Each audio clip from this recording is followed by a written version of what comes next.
नमस्कार मंडळी, स्वागत आहे तुमचं पॅडी टॉक्स मराठी या चॅनलवर.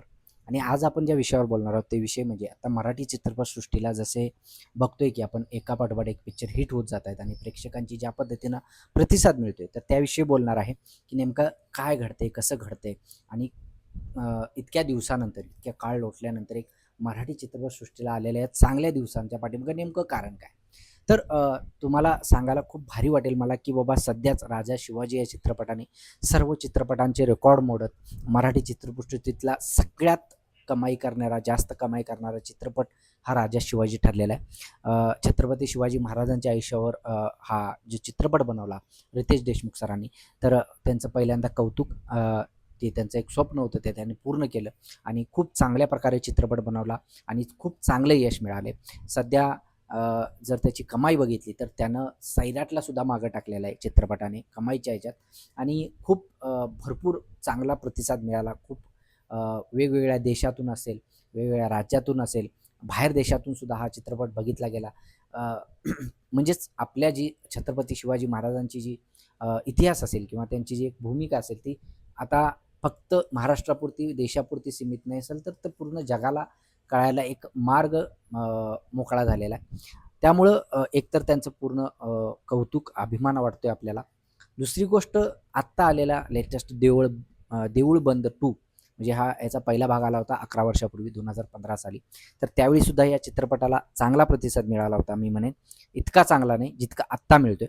पण जसा देऊळ बंद 2 आलाय तसा या चित्रपटाने सुद्धा तितक्याच चांगल्या पद्धतीनं जे आहे म्हणजे त्याची घोडदौड चालू ठेवलेली आहे. सध्या 4 दिवस झालेत आणि 4च दिवसात या चित्रपटाने खूप चांगल्या प्रकारे कमाई केलेली पण आहे आणि खूप चांगला प्रतिसाद मिळतोय. कारण जिथे जाईल तिथे प्रत्येक शो आणि प्रत्येक थिएटर हे हाऊसफुल झालेलं आहे. स्वतः तरडे सर आणि त्यांची मिसेस स्नेहल तरडे स्वतः फिरतायत, वेगवेगळ्या जागी जातायत, वेगवेगळ्या चित्रपटगृहात जाऊन म्हणजे सगळ्यात जिथं जिथं चित्रपट लागलेला आहे तिथं त्या चित्रपटगृहात जाऊन प्रेक्षकांचे आभार मानतायत, त्यांना संदेश देत आहेत.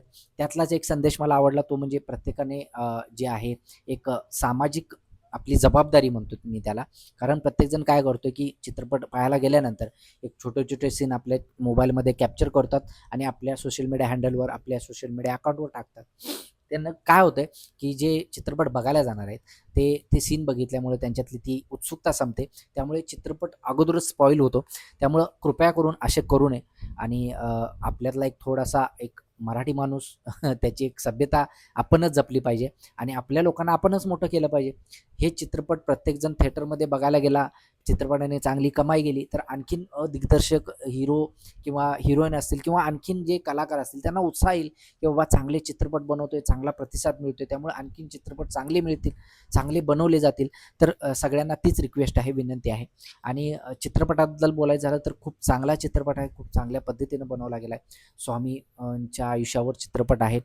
शेतकऱ्यांचा तिथं प्रश्न मांडला गेला आहे. एक असा विषय मांडला गेला आहे की ज्यामध्ये आस्तिक नास्तिक ह्या दोन्ही बाजू तिथं मांडल्या गेलेल्या आहेत. स्वामींनी कशाप्रकारे आपल्या भक्तांना त्यांची जागा किंवा त्यांचं एक महत्त्व जाणवून दिलेलं आहे. शेतकऱ्यांची एक जागा तिथं कशी दाखवली गेली त्या चित्रपटामध्ये हे तुम्ही गेल्यावर चित्रपटगृहात गेल्यावर चित्रपट बघितल्यावर तुमच्या नक्कीच लक्षात येईल. मी जास्त काही सांगणार नाही, मी स्पॉइलर देणार नाही. भरपूरसे यावर वादसुद्धा झालेत. निगेटिव्ह, पॉझिटिव्ह दोन्ही रिप्लाय आलेत. पण आपल्याला निगेटिव्ह, पॉझिटिव्हमध्ये जायचं नाहीत. एक चित्रपट एक मनोरंजनाचा एक भाग म्हणून आपण बघायचा आहे आणि त्यातून आपल्याला पॉझिटिव्ह किती घेता येतील तितकंसं बघितलं तरी बास झालं. निगेटिव्ह मी काय म्हणतोय कारण भरपूर जणांना ते एक मुस्लिम व्यक्ती त्यामध्ये जी इन्व्हॉल्व आहे ती आवडली नाही. स्वामी तिची पाठरांग करतात ते आवडले नाही. भरपूर अशा गोष्टी आहेत.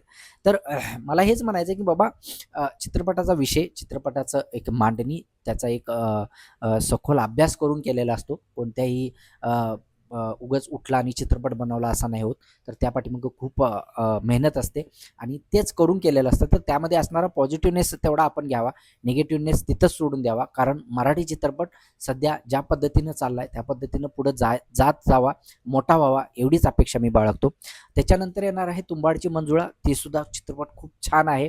ट्रेलर बघून तर मला खूप चांगला वाटलाय, खूप छान वाटलाय आणि त्यामध्ये एक रील स्टार अथर्व रुके, तुम्ही बघितलं असेल इंस्टाग्रामवर, तो सुद्धा एक प्रमुख भूमिकेत आहे. ते बघून सुद्धा मला खूप छान वाटलं. कारण की अशा छोट्या-छोट्या कलाकारांना सुद्धा जर तुम्ही थोडं-थोडं प्लॅटफॉर्म जर उपलब्ध करून दिलं, तर भरपूर अशी जी मुलं आहेत किंवा मुली आहेत, जे छोटे-छोटे ॲक्ट करतात, इनॅक्ट करतात, त्या लोकांना सुद्धा प्रोत्साहन मिळेल. भरपूर दिवसानंतर तुंबाडची मंजुळामध्ये मकरंद अनासपुरे सरांचा सुद्धा रोल आहे, तो सुद्धा बघायला मजा येणार आहे. एक कॉमेडी थ्रिलर मूव्ही आहे. चांगल्या पद्धतीनं बनवलेला चित्रपट आपल्याला बघायला मिळेल अशी अपेक्षा मी बाळगतो. आणि त्याच्यानंतर येणार आहे तो म्हणजे घबाडकुंड, जो देवदत्त नागे सर आहेत त्यामध्ये. तो एक रहस्यमय चित्रपट आहे, एक थरार आणणारा चित्रपट आहे. तो बघायला सुद्धा मजा येणार आहे. त्याचा सुद्धा ट्रेलर आउट झालेला आहे. तर अशा प्रकारचे चित्रपट जे सध्या मराठी चित्रपटसृष्टीत येत आहेत, वेगवेगळ्या प्रकारचे आशय घेऊन, विषय घेऊन आणि ज्या पद्धतीने ते बनवले जात आहेत, ज्या पद्धतीने त्यामध्ये इन्व्हेस्टमेंट केली जाते, एक कलाकारांना तिथं वाव दिला जातोय. कारण आता सध्या जे आहेत, एक फक्त हिरो हिरोईन इतकंसं बेस नसून त्या पाठीमागे असणारे भरपूर कॅरेक्टर जोडले जात आहेत. एक मोठी टीम घेऊन पिक्चर बनवले जात आहेत. ते बघायला खूप मजा येते. कारण अलीकडेच काय व्हायचं, की फक्त हिरो हिरोईन आहेत, लव्ह अँगल दाखवला, असं दाखवलं जायचं. तर ते आता लोकांना तितकंसं छान आवडत नाही.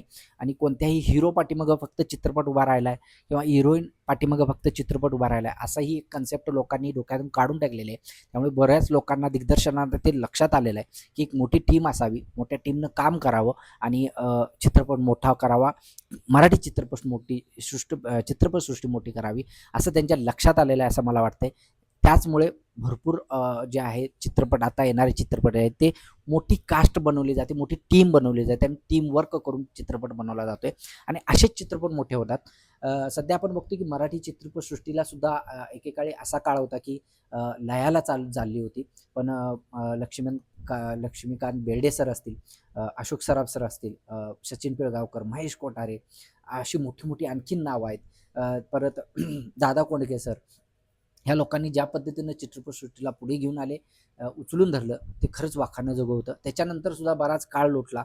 बराच काळ म्हणजे मग त्यामध्ये मग भरत जाधव सर आले, मकरंद अनासपूर सर आले. असे कलाकारसुद्धा त्यांनी थोडंसं चित्रपटसृष्टीला उचलून धरलं मध्यंतरी. पण त्याच्यानंतर सुद्धा भरपूर काळ लोटला. चित्रपट भरपूर येत होते, पण तितकेसे चालत नव्हते. सैराट चित्रपट झाल्यानंतर आज 10-11 वर्षानंतर राजा शिवाजी चित्रपटाला इतका सपोर्ट मिळाला, इतका म्हणजे त्याला फेम मिळाले. तर इथून पुढे येणारे चित्रपट मी म्हणेन, की असा काळ 10 वर्ष, 11 वर्षाचा न लोटता जसं की कन्नड चित्रपटसृष्टी आहे, तमिळ चित्रपट, साऊथ चित्रपटसृष्टी आहे, ती ज्या पद्धतीनं त्यांचे चित्रपट प्रोड्यूस होत आहेत, त्यांचे चित्रपट जगभरात गाजतायत, तसेच आपले चित्रपटसुद्धा जगभरात गाजावेत. आपले चित्रपटसृष्टींना सुद्धा इतका चांगल्या मोठा स्टेज मिळावा अशी माझी अपेक्षा आहे. आणि आपणच त्याला मोठं केलं पाहिजे. आपणच त्याला मोठं करण्यासाठी आपणच ते चित्रपटसृष्टीत म्हणजे चित्रपटगृहात जाऊन बघायला पाहिजेत आणि अशा चित्रपटांना, अशा कलाकारांना मोठं केलं पाहिजे. तरच हे चित्रपट मोठे होतील आणि आपली मराठी इंडस्ट्री मोठी होईल आणि आपल्याच मराठीचा डंका सगळीकडे वाजेल असं मला वाटतंय. तुम्हाला काय वाटतंय कमेंटमध्ये सांगायला विसरू नका. तुम्हाला यामधले चित्रपटांची कोणकोणती अपेक्षा आहे हे पण कमेंटमध्ये सांगायला विसरू नका. मला तर खूप अपेक्षा आहे. मला खूप भारी वाटते बघताना चित्रपट आणि असे चित्रपट होत असतील तर नक्कीच आम्ही थिएटरमध्ये जाऊ बघायला आणि मजा घेऊ, आनंद घेऊ. आणि जे मी सांगितलं स्पॉइलर, की कोणीही चित्रपट थिएटरमध्ये जाऊन रेकॉर्ड करू नका आणि आपल्या चॅनलवर टाकू नका. त्यानं काहीच कोणाचाच फायदा होणार नाही आहे. चित्रपटसृष्टी मोठी करायची असेल, मराठी चित्रपटसृष्टी, मराठी कलाकारांना जर वर आणायचं असेल तर आपणच त्यांना सपोर्ट केला पाहिजे. सो एवढंच मला सांगायचं आहे या व्हिडिओमार्फत. बरेच दिवस झाले आपला व्हिडिओ आला नव्हता, तर आत्ता व्हिडिओ आपण आणला आहे आणि चांगला सब्जेक्ट आणला आहे. तर लाईक, शेअर आणि सबस्क्राईब करायला विसरू नका. धन्यवाद. तुम्हाला काय वाटते कमेंट करायला सुद्धा विसरू नका. Good night.